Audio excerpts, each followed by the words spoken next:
Yeah. So with actuaries, a lot is required for the career. Even in terms of people always ask, why do you have to have, sometimes people come and they have like 5 exams and they don't have any experience. And you're just like, well, how do we know that you can manage a full-time job and being able to take exams and manage XYZ? So we do like to see, sometimes you see students that only have 1 exam, but they're so good at multitasking. They're the president of the math club, or another, they're leaders in their school, and then they're able to have a job too. They're managing everything properly, and sometimes those students are very strong. They are strong in terms of communication. They can communicate very well. They are good in terms of organization. Who doesn't like to have an employee that's well organized, that think critically, that knows how to ask questions, but also work independently? You have to also find a way to, yes, exams are important.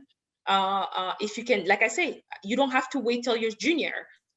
Get study material. Nowadays, you can even, I know back in the day, when I was in certain forums, some people, they'll meet and give you their old study material. Some people sell their old study material. You can buy that.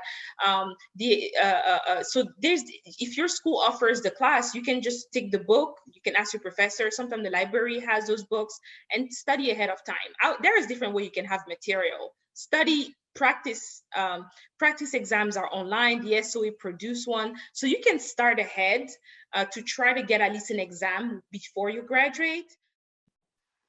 I think that I would recommend that, first of all, people try to get more exams when they're in college. It just makes it easier. Get those early ones out of the way. Really focus on exams. Get them behind you. They're going to look better on a resume because you've proven you can pass exams.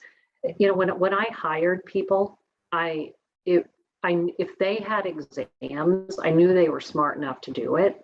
What I really was trying to interview for was attitude, because I knew they already had the aptitude to pass exams. And so that's really, you've got that part out of the way.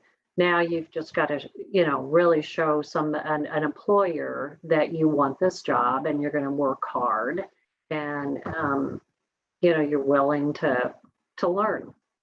If I had to give advice for people actually taking essay exams, first of all, answer the question that is asked. So read the question, answer that question. Don't try to answer something else, or you don't have to write in complete sentences. Bullet points are good enough. If it says show all your work, show me what the formula was before you write all the numbers out, because all of those are really part of the answers. There is a lot of work that goes into creating the exams and the exam questions. When they're graded, there's partners, one person grades it, they kind of give it a score, then the other person grades it, and we have to reconcile how we scored that. So there's a lot of structure around making sure that we're fair and accurate in the grades that we give. And if there's any issues, they get raised and elevated. There are times where we didn't get something asked quite right, and so it wasn't quite clear. We address it, and that's all part of the committee and the structure. But one of the things that I think I really am proud of is the 5 exams that I had in college. And why I say that is I will be very clear, my GPA probably suffered because of it, right?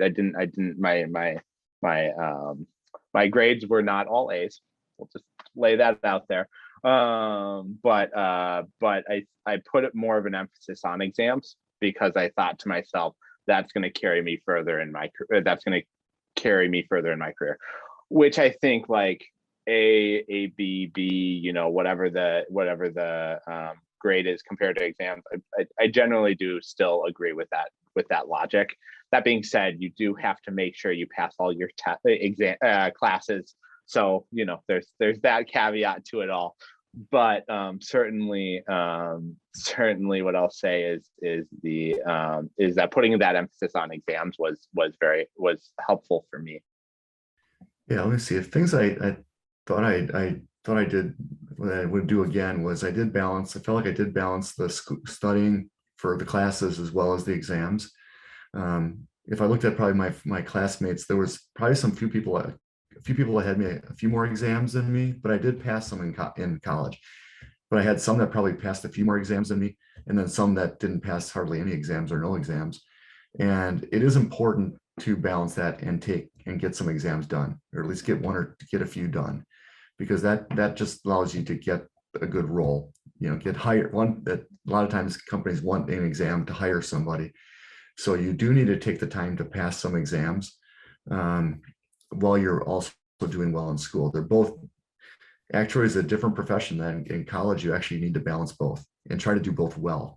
But you don't, so if you get if you get all 4.0s or top grades in your classes, but you don't pass any exams, or you pass several exams, but your grades aren't good, that's not going to look well. That's not going to help you when you're interviewing for jobs. You really need to have a balance of both. And I think all careers are the same. Even though they're not the same, they are the same. Like in an actuarial profession, you're going to have to take exams, probably to gain a little bit of quote unquote respect. A lot of people wouldn't say that, you know, but to gain some level of respect, you know, you probably have to take some exams.